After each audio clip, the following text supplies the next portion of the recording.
Cara, antes de começar esse vídeo, eu quero te fazer um convite. Acesse o primeiro link da descrição e cadastra o teu e-mail lá no meu blog. Porque é o seguinte, eu vou começar a te mandar conteúdo exclusivo e gratuito via e-mail, ok? Artigos que nunca foram e nunca irão no canal do YouTube. Vai ter headpillars, vai ter aulas gratuitas, videoaulas que eu vou mandar exclusivamente pro pessoal que tá com o e-mail cadastrado, tá? Então é só acessar o primeiro link, acessar o teu e-mail, ok? É gratuito, não precisa pagar nada, ok? Sem mais enrolação, bora pro vídeo.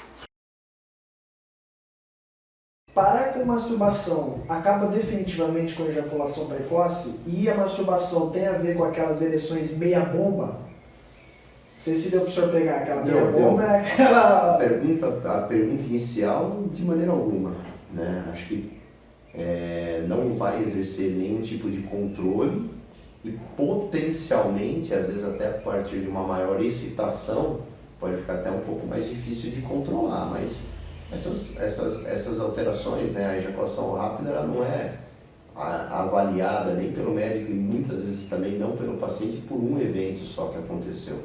É um processo crônico. Processo crônico. Sim. Né, existe eventualmente o paciente que numa relação ou outra eventual ele tem um descontrole leve, em graus variados, mas como eu disse, isso deve ser tratado a partir do momento que vai interferir na vida sexual dele, vai trazer algum tipo de desgaste para ele, para a relação, enfim.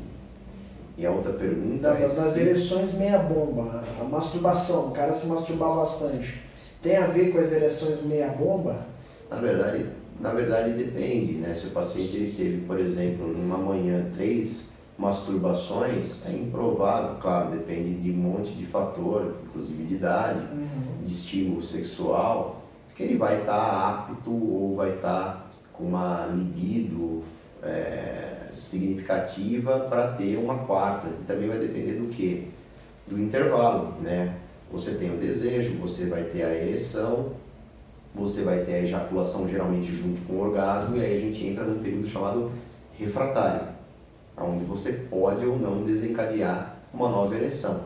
Às vezes, dependendo da situação, nem masturbação se teve, a pessoa teve uma relação, ele se satisfez, a parceira também, e ele acaba desistindo de ter uma segunda por outros motivos, não é questão de conseguir, é questão de ter a intenção. Né? E outra pergunta também, a respeito do que a gente, inclusive a gente estava trocando um papo, que é a respeito do sistema dopaminérgico, né?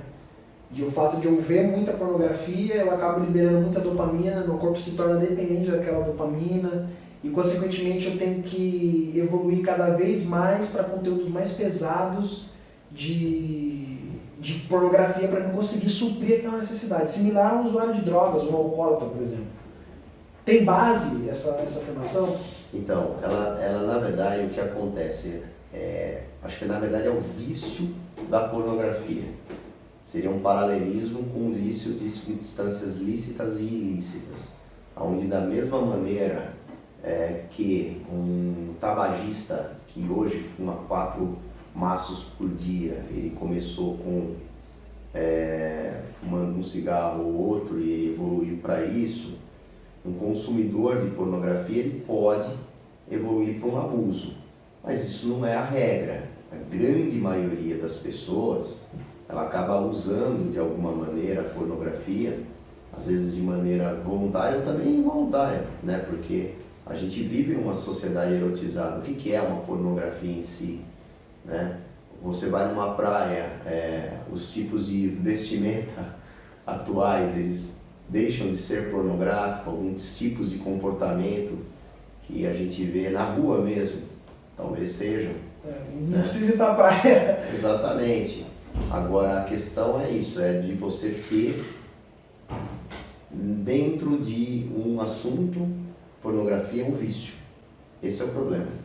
Não é o mau uso, é o abuso. Eu acho que não tem nenhum problema desde que se saiba utilizar, que não seja um fator de sofrimento, que muitas vezes o paciente que tem algum distúrbio de hipersexualidade, ele sofre de certo modo, ele tem um impeditivo de fazer as coisas do dia a dia dele, coisas que muitas vezes são necessárias para o desenvolvimento dele, mas se houver uma harmonia entre a masturbação e o uso de pornografia de maneira responsável, vamos colocar assim, né?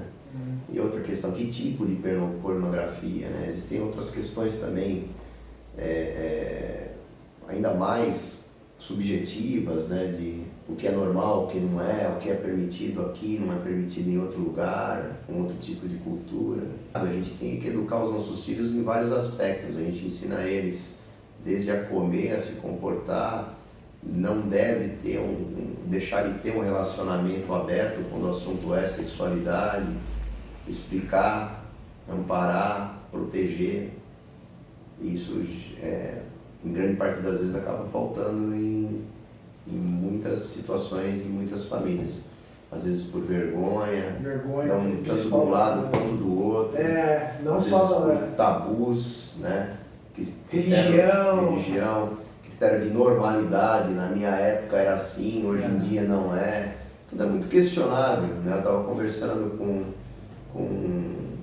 um amigo, né, em relação aos relacionamentos hoje, eles são superficiais, as pessoas dizem. Talvez sejam, alguns sim, outros não. Na antiguidade também não era muito diferente. Na Roma antiga, que grande profundidade se tinha, relações com homem, homem com homem, mulher com mulher, mulher com homem, enfim. Acho que a grande verdade é que a gente não tem que ter nenhum tipo de preconceito em relação a isso. Tem que se ter saber que o sexo e a sexualidade é uma coisa positiva na nossa vida, deve ser bem controlado, os abusos, né, para que a pessoa seja feliz, independentemente das escolhas dela. Tem uma aqui interessante também, que é a questão de acne, masturbação e acne. Total mito. É mito? Tem nada a ver. O que acontece é o seguinte, quando que a pessoa começa a se masturbar? Geralmente na adolescência. Na adolescência, e quando surgiu o acne. Quando tem a explosão hormonal, você vai ter uma série de alterações no seu corpo, dentre as quais a produção do acne, pelo, cheiro, né? Uma criancinha só tem cheiro quando ela não está higienizada, mas não tem cheiro de suor, verdade. pode ver. Isso vem geralmente de explosão hormonal e tudo mais. Lembrando aí, pessoal, que eu vou estar deixando aí na descrição do vídeo o currículo do doutor, ok? Um detalhe bastante interessante também, a clínica do doutor, ela é aqui na minha cidade de São Roque, zona oeste, interior de São Paulo, tá? Então na descrição do vídeo vai estar aí falando sobre o endereço do consultório dele, como vocês podem estar entrando em contato com ele, se vocês quiserem marcar alguma consulta, o doutor fala também a respeito sobre isso, especialista no assunto. Se puder te ajudar em relação a outros assuntos dentro da saúde do homem, muitas vezes se pergunta o que o urologista faz, né? A ideia que o povo tem, a população em geral, é que o urologista é o médico que cuida da próstata. Também. Na verdade, a gente cuida de gente, o urologista cuida desde crianças até pessoas com grande idade, né? A pessoa mais idosa que eu atendi nesse consultório tinha 103 anos. Cuida de... 103 anos? 103. Caramba! Cuida da parte de sexualidade, cuida da parte de infecções urinárias, de pedra nos rins, de vários tumores que não são da próstata, de bexiga, de rim, de testículo e por aí vai, de parte miccional, da parte reprodutiva, exatamente, a gente faz bastante coisa. Teve um cara que ele comentou aqui, eu acho que vai abrir um leque para o senhor falar um pouco sobre o seu atendimento e tudo. Chega um cara aqui com um quadro de impotência sexual. O que é a primeira coisa que o senhor vai fazer com ele? A primeira coisa que você faz sempre é história e exame físico. Qual que é o perfil do paciente, qual que é a idade dele. Né? Você tira na história os hábitos, se ele fuma, se ele usa droga, lícita ou ilícita, se ele faz atividade física. Na sequência você examina para ver se você tem... Se ele tem também algum antecedente que explique uma má saúde, vamos colocar assim, né? Um antecedente mórbido, teve um tumor, precisou de quimioterapia, precisou tirar um testículo e por aí vai. Tem vários fatores, né? Depois você passa depois do exame físico, por testes laboratoriais e dependendo do perfil, esse paciente deve já sair com algum tipo de tratamento. parte do tratamento da disfunção erétil é o paciente ter efetivamente a resposta. Ele precisa ter uma boa resposta para ele recobrar a autoconfiança, independentemente da causa. É psicogênico? Sim, ser psicogênico não significa ser menos importante. Sim. Pode ser eventualmente, não ser ameaçador de vida, mas o desfecho, ele não vai ser medido pela causa, e sim pelo desfecho em si. E quando acha as alterações, corrige. Né? Certo. Tem também trazer medicamentos, se for preciso também, sim, né? Certo.